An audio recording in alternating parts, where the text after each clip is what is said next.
and I work for Mennonite Mission Network as the co-director for Europe and Africa. I spent 14 years in Europe, and I've been in Africa a total of 2 weeks of my life. So my part is mostly the Europe part, and my co-director is Steve Wiebe Johnson, who is not with us here this week, but his specialty is Africa. And we are relating to these three fine people in different ways, and so I'm going to just introduce them quickly. So Christy Harrison and Peter Sensenig have been serving with Eastern Mennonite Missions in Zanzibar for about 5 years, and then been here during COVID, reaching out and working with local congregations, sharing about their work, and especially Muslim-Christian relations. And they will be appointed jointly with Mission Network and EMM starting August 1st, God willing, it all works out and everything. And heading to Paris, France first to brush up on French, because you're already, I don't know, fluent's the right word, but proficient. I mean, this lady is fluent because she grew up there. And then we are looking into sending them either to Chad or to Benin to work with our partners there in theological education and health ministries. And then Nehemiah Chigoji here on the end, is a pastor at Upland Peace Church, and originally from Nigeria, and has a real heart for the people back in his home area in what they call the Middle Belt region of Nigeria, which is, he'll say more about that, I won't say a lot. So we're just in an encouraging relationship, kind of encouraging the ministry there for the Anabaptist Peace Center. So this is all about how do you make peace in situations of turmoil, of conflict. What about, the Muslim-Christian relationship aspect to that? So that's what we're doing here. Let's just begin by you giving some context for where you were, what you were doing, why peace building's important as a topic for you.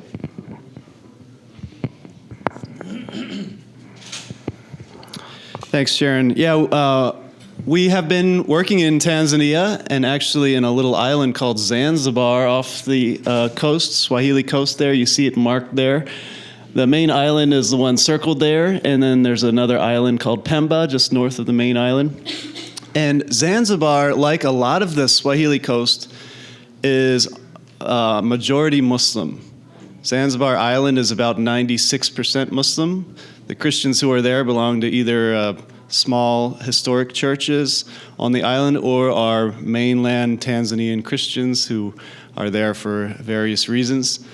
And Tanzania has a history of interfaith peace stemming from the first president, Julius Nyerere, who, as a Roman Catholic, was very invested in unifying the country around Swahili language, across ethnic lines, and across religious lines. He stocked his cabinet with Muslims, and he had a good working relationship with the Lutheran Church, which is large, and the Mennonite Church, which is not as large, but still quite significant. And so, to this day, Tanzanians look to Mwalimu, teacher Nyerere, as the founder of the peace that they enjoy. And what we discovered in our conversations with Tanzanian neighbors is that there was a sense that they appreciated that legacy, and they assumed that it would continue. And the question that was coming to the surface when there was some conflict along religious lines is it good enough to rest on what our ancestors have done in building peace? Is it good enough that our grandparents, as Christians and Muslims, knew and loved and respected and lived together with one another? Or is it a relationship that we really need to work at in every generation, in every context? And I don't know if you wanted to say more about that, Christy. I had the privilege of joining a program with the Lutheran University on Zanzibar, which was called the Zanzibar Interfaith Center. So I wish that here with me today I could have my colleagues Sheikh Abdullah Talib and Dr. Isa Zidi, because Muslim-Christian relations is not an issue, it's a relationship. And we cannot extract it from the personal encounter as if it's a set of principles or even practices that are somehow removed from the actual interactions between Christians and Muslims. And that was the entire rationale behind the diploma program that we set up in intercultural relations. We wanted to get Christians and Muslims in the same classroom. And amazing things happen. For the first time, these Christian and Muslim students, many of them were reading texts written by Christian authors, by Muslim authors, by authors of no faith. And they were having discussions around the Sermon on the Mount, around the Quran, around what really matters to them. And they were discovering that they often had more in common with people of another faith than they had with their co-religionists. And it was a really remarkable thing that emerged. And beyond the classroom, we would also plan events like this interfaith event. And at this event, I was asked to share a paper about Jesus and peace. And you can see that most of the participants is reflective of the population of Zanzibar. Most are Muslim. And here our students are visiting our home, as they did from time to time, some of the students. The young woman who's holding our daughter, Celeste, her name is Hidayah. She's, I think, easily the brightest student who came through the program and has continued to work with Zanzibar Interfaith Center. Just last week, Hidayah posted on Facebook, and she gave me permission to share this with you. Some of her reflections that she's gathered on the interfaith encounter. So she says, it's one of those occasions when I feel deeply moved and uplifted by an amazing closeness to someone who is a total stranger before the conversation. And I think that's reflective of a lot of our interactions across faiths. We are total strangers in many different ways. And it's one of those moments when I'm so inspired by someone else's religious passion that it adds depth to my own faith. And this is something that I really hope to share with Christians in this North American context and with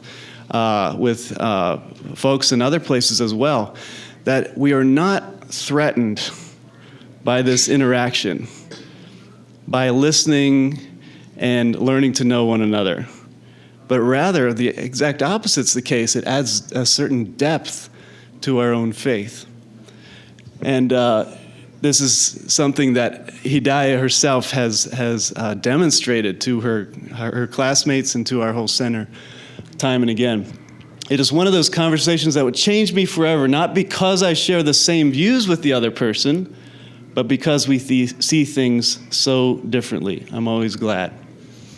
So thank you to Hidayah for this reflection on the Zanzibar Interfaith Center. That work continues. And I was teaching courses that now I'm very pleased to say my Tanzanian colleagues have taken over and are now teaching ethics, peace building, globalization, and courses like this. So I'm a maternity nurse, and I worked as a labor and delivery nurse in Zanzibar. I'm finishing up a master's in nurse midwifery.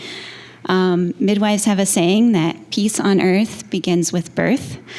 And this is actually really reflected in the research, too. So studies have shown that if women experience birth as an empowering event, if they feel like their voice was heard, that they have increased rates of bonding with their children, that they have higher success at breastfeeding, and this has impact, further down the road. And on the other side, if they experience trauma in birth, if they experience powerlessness, they are much more likely to have difficulty breastfeeding, to have difficulty bonding with their child. And they've even followed some women who've had PTSD, and it affects their children long term. They have a higher risk of having personality disorder issues and mental health issues along the way. So peace on earth really does begin with birth. But the reality is that pregnancy and childbirth are often traumatic events for a lot of women. A woman is most likely to experience intimate partner violence when she is pregnant. For a lot of women, it can be a traumatic issue. We know that women of color experience traumatic birth at much higher rates than white women, and this is true in the States, and it's true very much in a lot of the world. And if, we think of the average Mennonite, if you're thinking of a Congolese woman or an Ethiopian woman, the likelihood that she has experienced birth trauma is very, very high. In my context, I was working in a government hospital. So these are some of my colleagues. And care was free there, but women would come to the hospital and they were not allowed to bring anyone with them. So they had to labor and birth entirely without any support. And so what I found was that it can be a very traumatic and in some ways, violent experience for them, when you have a very, very low resource setting, very chronically understaffed. Compassion fatigue is rampant, and that can turn into problems of neglect and even sometimes of verbal, sometimes physical abuse towards patients. And so I found myself asking that question, how do I be, a minister of Christ peace in this setting, with my hands and with my body and with my words to these patients? And one person who was just a really great example of showing, making a difference and empowering the lives of women was the man on the far right here. So Dr. Maulid Abdallah Omar. Far left, sorry. And he... So the island of Zanzibar only had one NICU.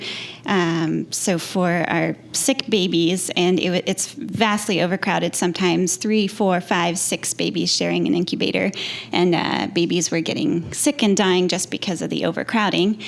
And so he saw that this was a problem and started up the very first kangaroo mother care program on the island. So what kangaroo mother care is that... in the kind of Western model, when we have a sick baby, you put them in the NICU and the mom comes and visits. Well, we don't have those kind of resources or that capability. So in Zanzibar, with that model, what we do is we train the mother to be the primary caregiver for this baby. And so they stay in the hospital, they hold the baby skin to skin, constantly, so 24/7, and we teach the mother how to best care for their baby. So part of what I did, Dr. Maulid started this program in the main city, and then I, with some colleagues, helped to start it at my hospital. And then we know that it takes a village to raise a baby, and if it's a very small and premature baby, it takes even more than a village. So I helped to train community health workers to follow up on these moms and babies when they would go out and to be discharged from the hospital. And we found that it can be such an empowering experience for a mother to, teach her how to best care for those small babies. And this is just a little visual aid that I got my artist husband to do. So just showing that the importance that anyone can help care for the baby. It's not just the woman. So we have men doing this as well, which was a little bit of a revolutionary thought. And then we were also showing that it needs to happen throughout the whole day. So these are the 5 times of prayer represented, the 5 call to prayer, and so that the importance of wearing your baby skin to skin throughout the whole day. So that's just a little bit of my work.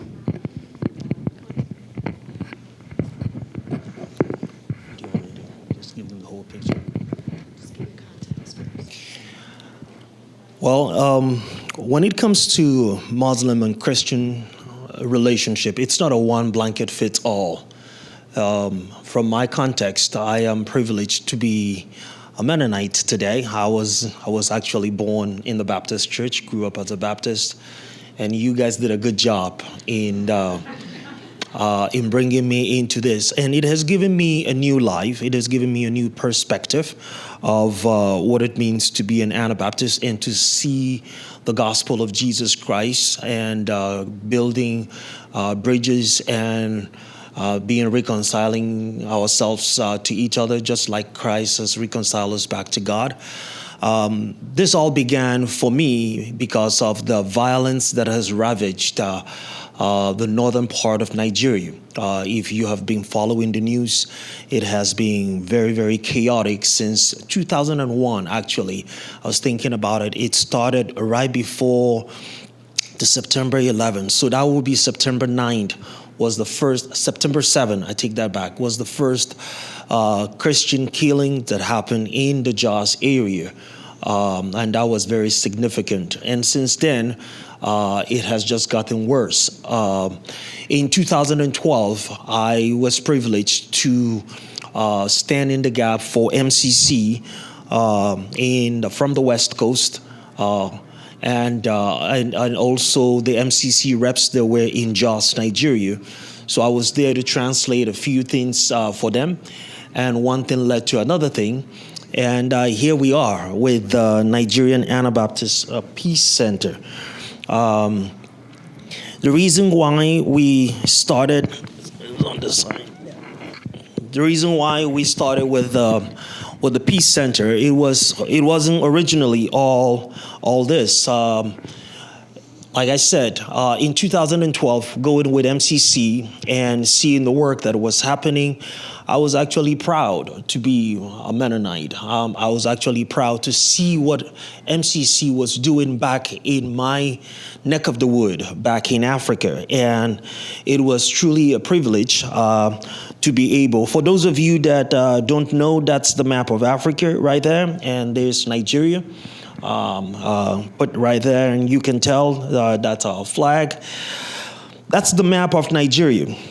And those are the three regions. The top region is where Islam has ravaged the entire country, and those are the dangerous places to be. And the part that is the yellow part, that's the middle belt. That's where I'm from. And that's where I am focusing at the moment and the work that we're attempting to do. And the lower part is predominantly Christians. And those are also the most educated part of Nigeria. Those are the areas that have received a lot of education. If you look at that map of Nigeria, if you look at the top blue part and then the yellow part, there are 3 stars of the red. Those are the most dangerous areas to be right now as to all the violence that has been happening. The Adamawa State, the only star that is in red on the yellow part of the map, that's the area where the Brethren in Christ and the Church of the Brethren have done a lot of their work. So our brothers and sisters, and all of that now it has been, in a way, destroyed. So our desire, my desire, and the work we're attempting to do is to use our influence and the privilege that we have here. And there are things that some of us are able to do that you, the light-skinned ones, are not able to do. My ministry, all of this began, like I said, in 2012, after going with MCC, after they left the local. If you look at one of this lower part right here, these are the local guns that churches were making for themselves, especially around 2011, 2012. And that's the way they defended themselves during worship. And when MCC left, and I stayed behind, I was sermoning by the local community, and a bunch of pastors were wanting us, meaning my congregation in California, to partner with them and supply them with guns so that they can protect themselves during worship. Well, we as Mennonites don't do that. And I made a big mistake in telling them we don't do that. And that was a big problem. I almost got beat up by one of the pastors because he felt that I'm now blessed to be in the Western world. I'm completely away from the violence, and I'm not even listening to them. As a result of that, I became the pepper spray pastor and the taser pastor. I have distributed about 11,000 pepper sprays and about 6,000 tasers to my people, it actually really gave them the feeling that I am at least listening to them. These were flashlights that they carried along, rechargeable flashlights that they will carry along with them as they traveled around, and then. But quickly I realized that was just going to be just a Band-Aid. That's not going to fix the situation. How do we get past that? Like I said in the beginning, it's not a one blanket fits all. You have to know the area. You have to know how to reach the people. And as a former athlete, I felt like sport will be a great way. I was a professional soccer player in Europe, and so I felt that I could use my sportsmanship, which was a big thing among my people.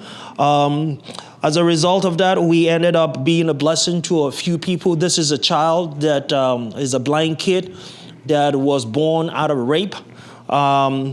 And the mother didn't really know what to do with him as a result of that. And so here we are today, being able to be a blessing to this very particular child. Our purpose also is to create a presence of Anabaptist churches. We do not have the presence of Anabaptist churches in those areas, period. And when I go home, I feel like something is completely missing. And so we're working with church planters. Even though we're grateful, I'm grateful for MCC, but MCC does not do church planting. And so at the moment we have 7 church planters and 9 church pastors that we're working with in creating those peace churches.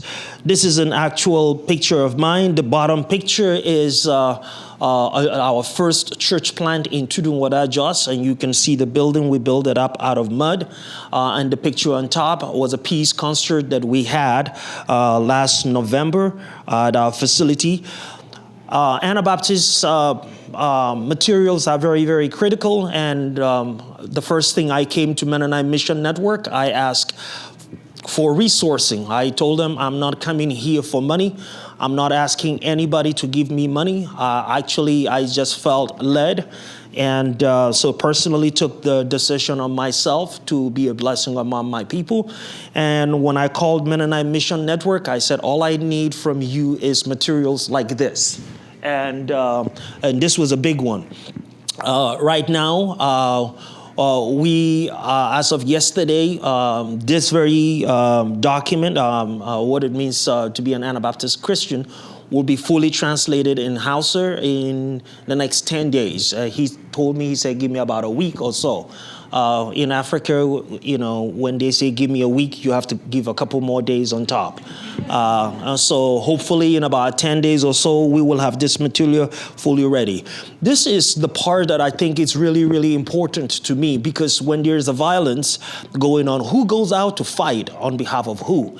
And the young adults are usually the ones, like this graduate, are the ones that end up fighting, and they're the ones that are being killed, and there goes our future. And so, again, going back to sports, I really felt that would be a great way. Sports knows how to bring people together, especially the Christians, the non-Christians, and the Muslims. Sports is a great tool that brings us together. And so we focus on using, at the moment, we do volleyball and soccer. There are a couple of ping pongs, so you may find some YouTube. If you look for the Anabaptist Peace Center, you will find some videos of YouTubes of the things that we have done and we've posted. I thought we were just amateur. Sharon saw one of the videos and she goes, "No, this looks like professionals." But the great part of it is when we had that empowerment of the young adults, and this is a weekly thing that happens. It's not like a one-time thing. I was able to secure a facility that allows us to put our signage and to do our ministry. For those of you that were in Nigeria before, it's not far from Hillcrest School, so you will have an idea where I'm talking about. It's literally in the SAVE community.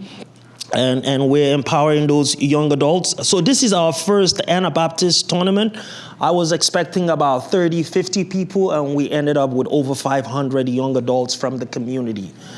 It was incredible. It was incredible. Our next peace tournament will be in November. It will be the first week of November. So if you leave your name and contact at the back later on, we will definitely make sure you receive some information about what we're going. And this part is really close to my heart. We serve God by serving others. The widows and the orphans in the area that the number is just growing in leaps and bounds. And personally, in my statement of confession of faith, which Palma Becker helped me back in the days to put together, and James 1:27, taking care of the widows and the orphans is a sign of a pure religion. And this is really critical to my heart. But because the group of those widows is so big, we're not able to take care of everybody. So our focus has been pastors' wives and pastors' children. At the moment, those are the ones that we're focusing.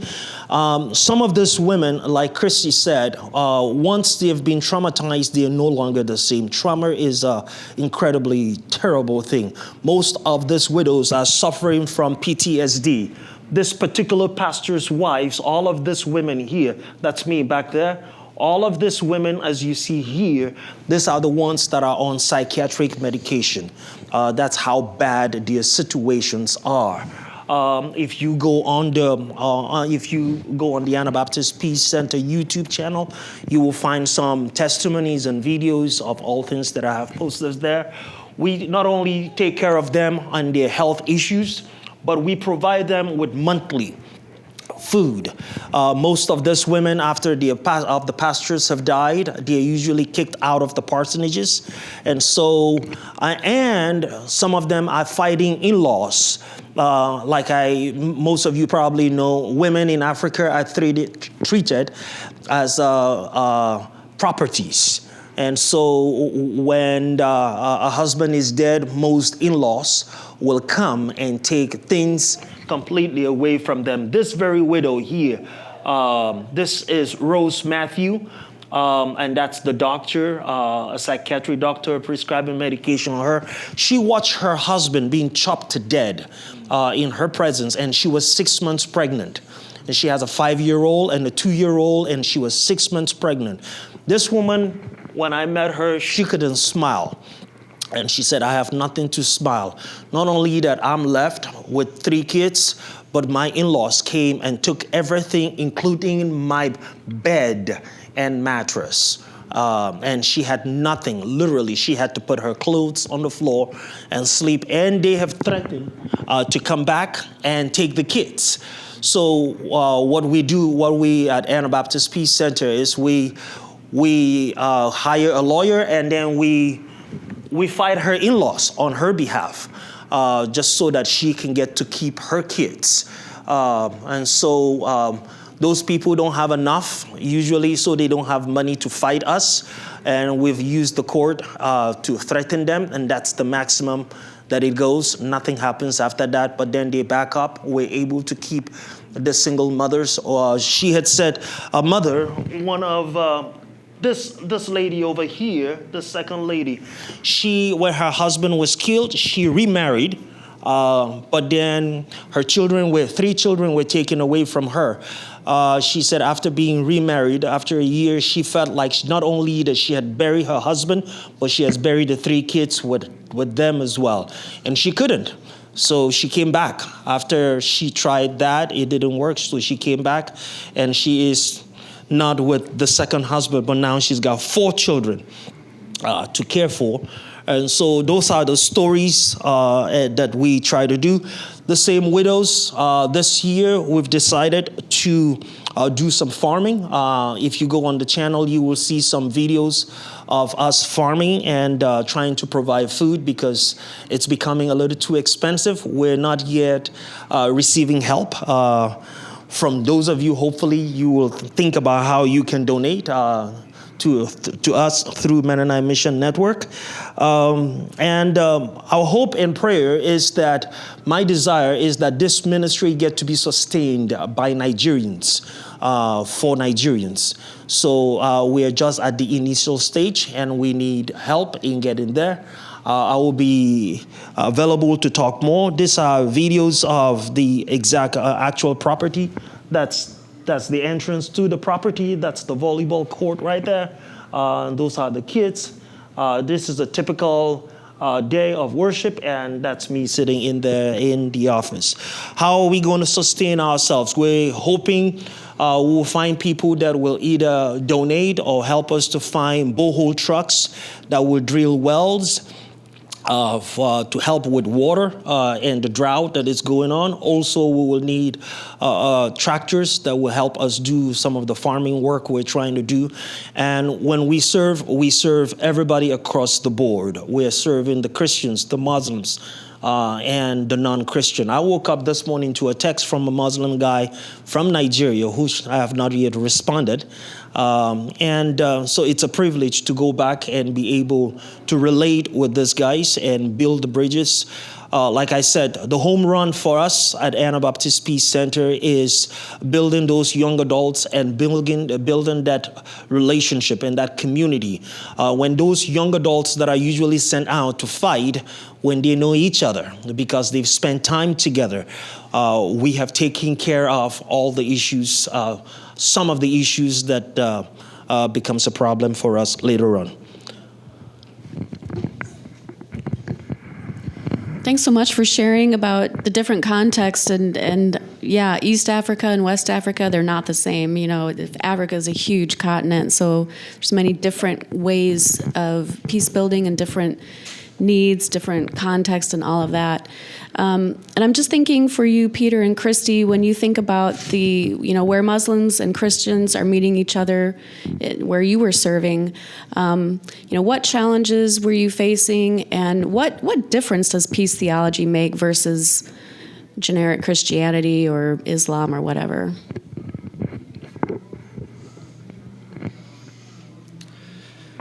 When I first arrived at Zanzibar Interfaith Center to meet with some of the leadership there are no Mennonite churches in Zanzibar, although there are a significant number in Tanzania and especially in the city of Dar es Salaam, there are about 13. But across the channel in Zanzibar, no Mennonite churches. And so I mentioned that I was with the Mennonites, and they said, "Oh, these are the people of John Paul Lederach. We've got your books on our shelves here at the Zanzibar Interfaith Center. Our peace shelf is basically written by Mennonites. Come on over." So I think there's a thirst for a theology that's centered on Christ and is really invested in peace, not just with God, but among us as God's creatures. And that's not just something peripheral that you sort of tack on at the end, but that's integral to our relationship with our Creator. Is that we've been created for a shalom, for this kind of wholeness that Nemi was describing is coming to fruition in various ways in various places. So that kind of reception really set the tone, I think, for what was not just an interfaith, but also intra-faith ongoing dialogue between the Lutherans and the Mennonites.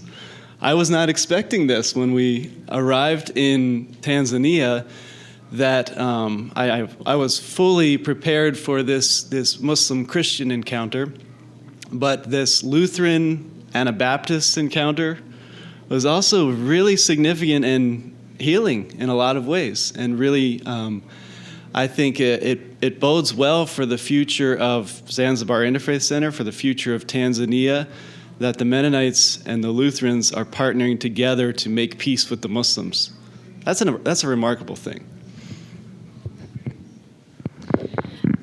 I also want to ask the three of you, because you're such an interesting mix of people, the role of the outsider versus the insider, who's now, been in America for 20-some years, outsider, insider. Just talk about what are the advantages, what are disadvantages that you may have as an insider, outsider, whatever. Well,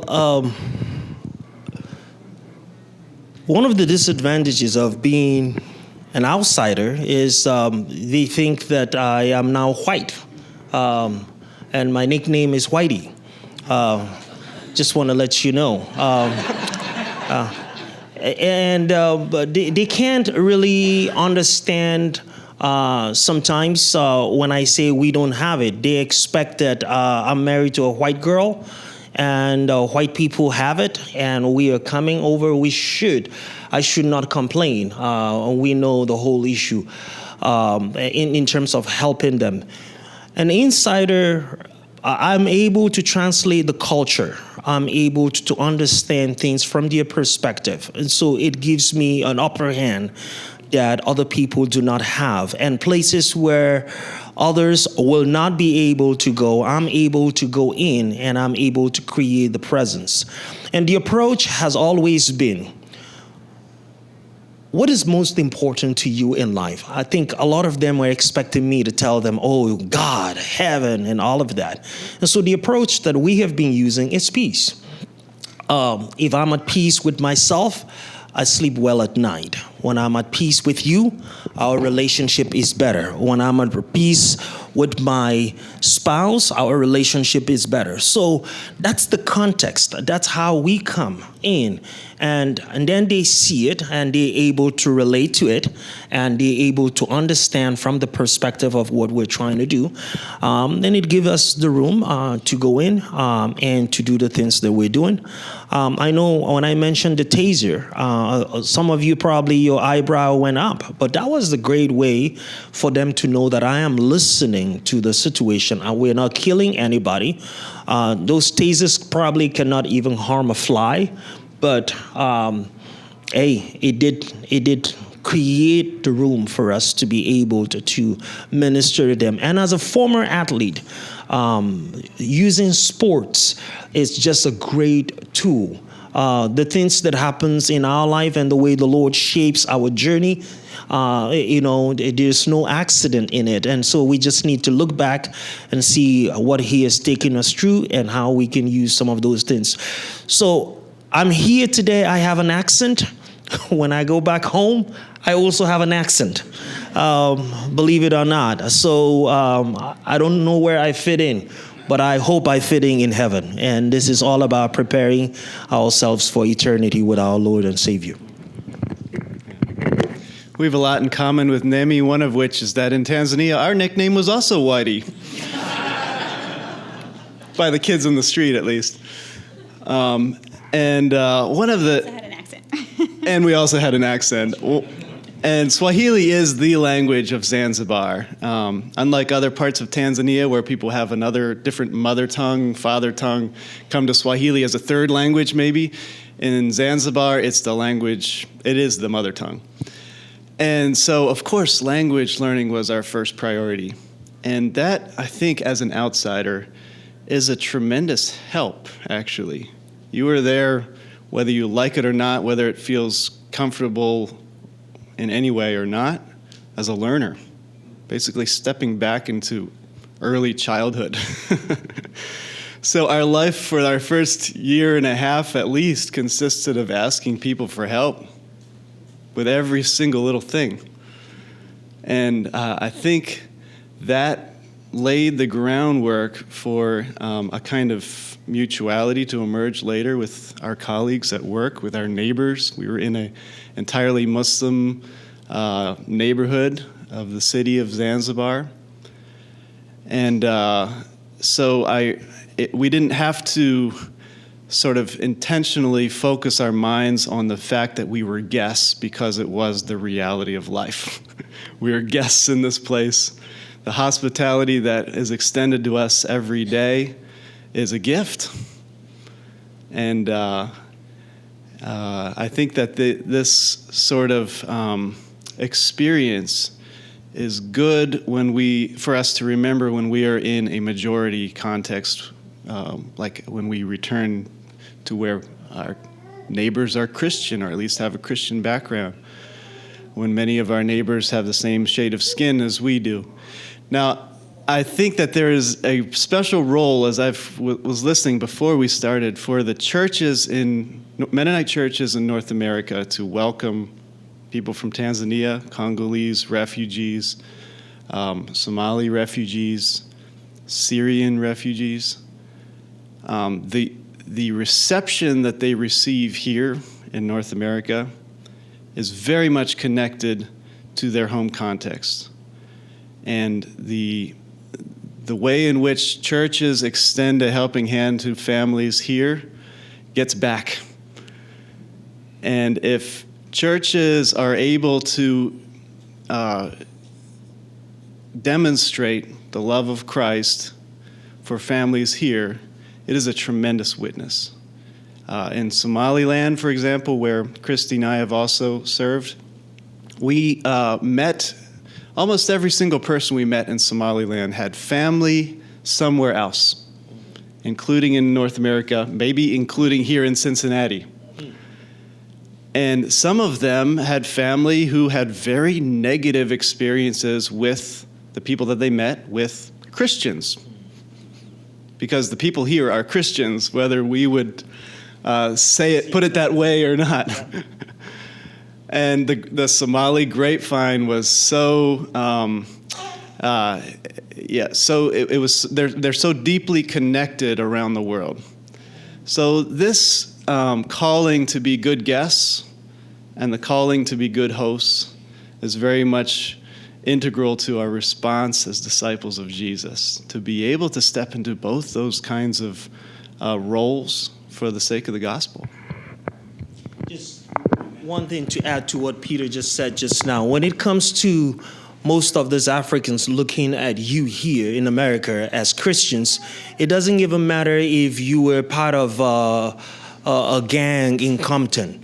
As far as they're concerned, all of you here are Christians, because Christianity to them is a white man's religion.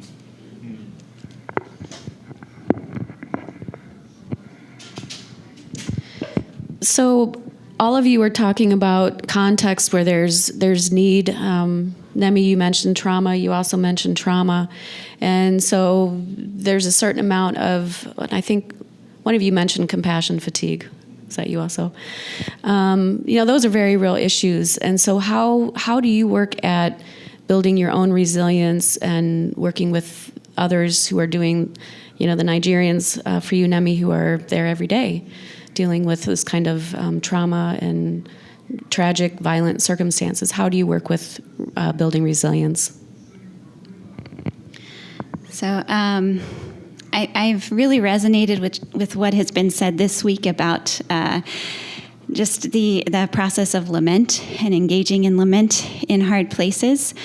I think it's Emmanuel Katongole and Chris Rice wrote a book about reconciliation called Reconciling All Things, and they talk about how we can fall into this trap of 3 lies about reconciliation, but I think we could apply it to any important work in the world, and that the lies of speed, distance, and innocence. So this idea that any problem, we can fix it quickly, we can do it from afar, and also innocence in the sense that we're not really to be blamed for any of it. And they talk about how lament helps us face all of those lies and turn them around. And so I've really resonated with that working in this maternity unit. I came in as an outsider and originally with a lot of judgment, seeing everything around me and what I felt like, you guys are clearly doing this wrong, and let me show you how to do it right. And then over time, I realized more and more, okay, here's why people are doing things the way they're doing it, and also some of the pain behind those stories, and and realizing that it takes a long time. So the speed, you have to be there, you have to be invested, you have to be involved in the relationships. And then the innocence part, I began to see how my heart, compassion fatigue was something I struggled with, and my heart could be hardened at times. And then I started to make mistakes, and I realized, I need that process of lament. So I started, neonatal mortality was quite high in my hospital, and I realized after a while that it just became a blur of all these deaths that had happened, and I needed to start documenting them. So I would journal when there was.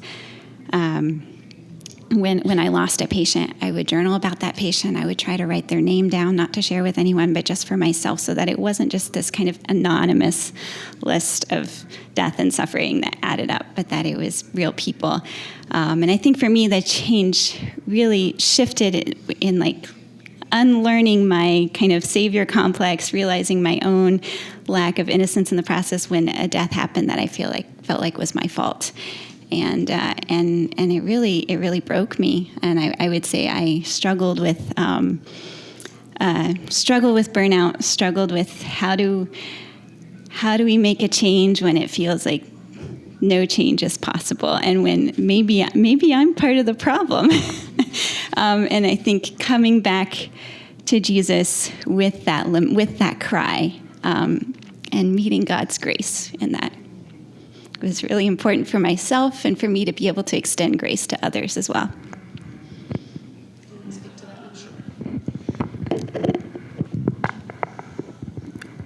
To be able to be resilient, for me, in my context, I had to share my testimony, and some of it's not easy. It's not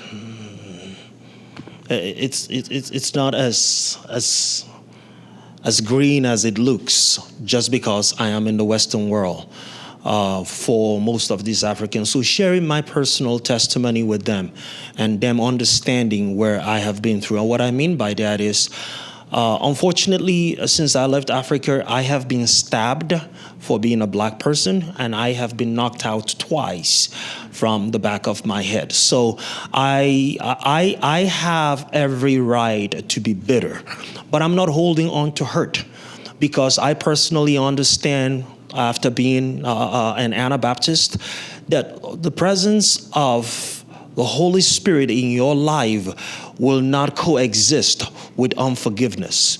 And so I have to learn to forgive those that have hurt me. So when I share the testimony of things that has happened in my life and how I am living my life today, and working with a Peace Church as a denomination, that speaks volume. And so with those sad instances in my life, that I'm now able to testify to them, and I'm telling them, listen, even among the Muslims or whoever it is that is hurting you, the way for us to pass this is to learn to let it go. We cannot burn the same bridge that we are hoping will take us to heaven, which is forgiveness. So it's really important for me to bring that from that context. Like I said earlier, some of the things that happen in our lives, they happen to shape us. I didn't choose to be born black. I didn't choose to be born a boy either. It is a gift of God to me. And so if someone doesn't like me for the color of my skin or for me being a boy, there's nothing I can do about that. Last time I checked, it's not my problem. It's the person's problem. And so I'm not going to be drinking that poison on your behalf, hoping you die. So that's the context of how we have been bringing those messages across to my local community in the area, telling them, the only way to get past this and build that resiliency and get out of this is to forgive. Peace and forgiveness are really, really critical in our journey here on earth. All right. right, we have a few minutes left, so I think probably some of you would like to ask some questions. So if you would like to, go ahead. This is really valuable. Thank you very much for each of your perspectives. And it's really centered on relationships, which I think makes a lot of sense. I'm just curious, theologically, are there points of connection with this interfaith conversation? Clearly, we can talk about jihad, both in Old Testament and Quran. It's there. We have the benefit of the New Testament with Jesus within the Christian tradition. Isn't there a similar source of the holy text with Muslims that we can appeal to in terms of a peace mandate? Okay, can we appeal to any holy text with a peace mandate? I assume you mean from the Quran. Okay, I'm not going to restate the entire question because it was a bit much for the recording. But anyway, Peter, I think that's probably... Sure, yeah. I love that question because that was at the center of a lot of our discussions at Zanzibar Interfaith Center.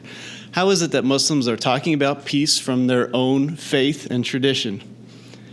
And a simple answer for you is that the single verse that came up the most, quoted from the Quran, was Al-Ma'idah 5, verse 32.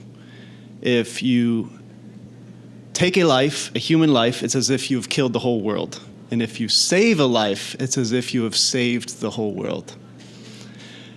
So I would say this is a verse that I hear Muslims quoting. A second one is from the 49th surah, verse 13, which says that God created us from one single seed, different ethnicities, languages, people groups. Why? So that you may know one another. And so this is a very commonly quoted verse by Muslims in an interfaith setting. And I find, maybe some of you could help me answer this question that I have, but that Muslims are very ready to say that we worship the same God. And it is the Christians in North America and in Africa who are really hesitant about that question and say, wait a minute. I saw this billboard in Kampala that said, Allah and Yahweh are not the same God, in huge letters along the main highway. And so who would you guess put that billboard up? At the bottom it said a particular church that did this. Somehow Christians have become invested in this idea that we are worshiping different gods or that our prophets are pointing in vastly different directions. And Muslims are more ready to start the conversation with, okay, how do we worship God, free ourselves of idolatry? So there are some other accusations that Muslims level often against Christians, besides that we don't worship the same God. Very difficult questions, but part of what I would like is along with Miroslav Volf, I would like for Christians to start the conversation there just as Muslims are proposing that we do. And I think it's going to be much more productive. And we'll find if we have at least that in common, that we can start to actually name the differences in a more significant and accurate way.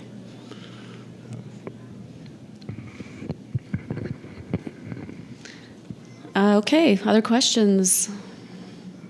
While you're thinking, maybe I'll put this up here. I work with a Christian-Muslim relations team founded by David Shank. Some of you know him. He wrote a very influential book, among other books, along with a Muslim colleague, Badru Katarega, called A Muslim and Christian in Dialogue. It's been translated into a dozen languages.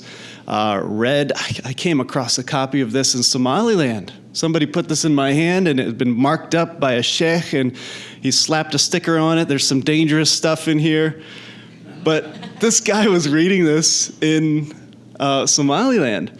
And our team has developed this model, you might say, to ask the question that I'm hearing asked here at Menocon, which is, how do we keep Jesus at the center of peace? And so we've articulated 4 dynamics that happen in response to following Jesus and relating to Muslims: dialogue, witness, hospitality, and peacemaking. And these four are interrelated. We can't really say, okay, that this is the hospitality part, this is the dialogue part, but they are always interacting with each other.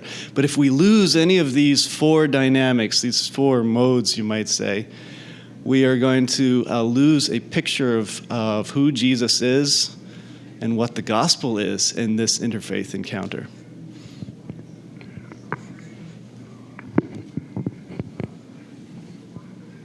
Yeah, go the very back row. Specifically, what do you mean by witness here?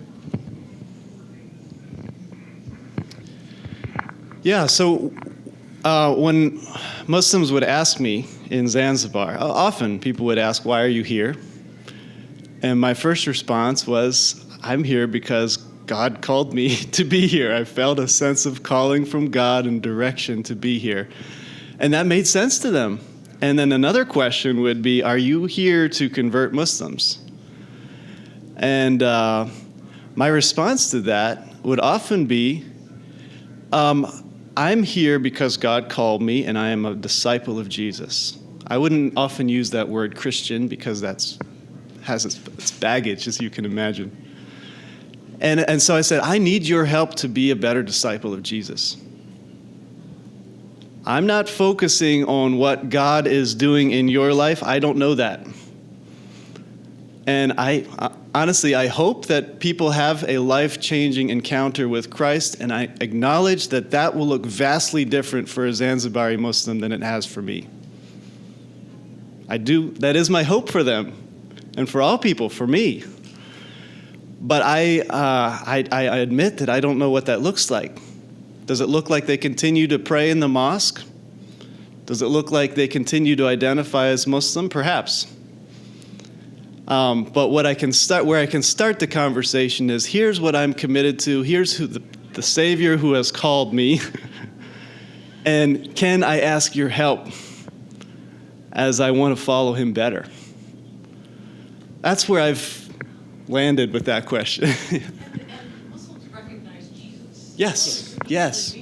Yeah. As a great prophet. That's right. It's not like you're coming with something. Right. from Jesus. Right. Now, they have a very different idea of who is Isa al-Masih. The Quran doesn't say a whole lot about, it doesn't say anything really about what does the Messiah mean. We have a lot of content for that Messiah word in our scriptures, but they're not reading Torah and Injil.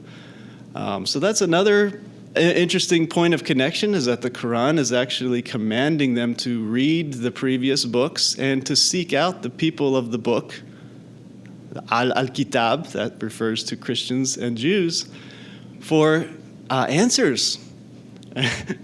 So there's a lot there that if we start with the Quran, it leads to some very, very interesting discussions, and I think what I mean by witness, to refer to your question. We are at the end of our time, and I would just like to point out we put a table in the back with some literature if you're interested in that. There's some sign-up sheets if you want information. I think Peter and Christy, are you going to have your laptop people can sign in? A little paper there. You do have a paper. Okay. If you want to Okay, find out good. more about the Christian-Muslim relations team, can I just mention we have created a film series called Allies for Peace. This is in cooperation with Mennonite Mission Network and with Mennonite World Conference and with Mennonite Central Committee, EMM, Eastern Mennonite Missions, and a Muslim group called Discover Islam. So this is an Anabaptist response to what North American Muslims are saying about themselves. You really should check it out. Put your name there and I'll be in touch. Yeah, so we are super excited to have Peter and Christy with us at Mission Network and for the work that they're about to undertake in a new place and a new context. They will be available at different times over the next few years when they come back to the U.S. to speak in churches. So if you would like them to speak in churches, please contact us and we'll help you arrange that. Nemi is a pastor already in MCUSA, so just talk to him if you would like more information, if a visit, a Zoom sermon, I don't know, whatever. But Mission Network won't arrange that, but Nemi can do that on his own. And I would just really like to invite someone to pray for these folks and for the work in Africa. Would anyone be willing to do that here at the end? Nelson.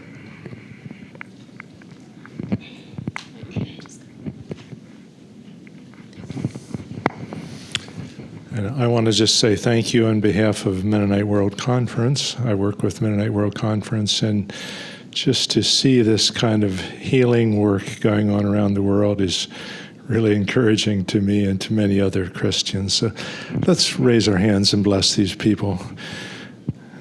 God, we praise your name for the gift of Jesus, for the reconciliation we know with you and with one another and with our own restored selves as you make us into your image. We thank you for our Muslim sisters and brothers around the world, for people of other faiths who seek you, and now for these individuals who are ambassadors of that work of reconciliation. We pray for the power of your Holy Spirit to rest upon them today and in the years, the journey ahead. Give them continuing vision, good health, joy. May your kingdom come. May your will be done on earth as it is in heaven. And all God's people say, amen. Thank you, everyone, for coming.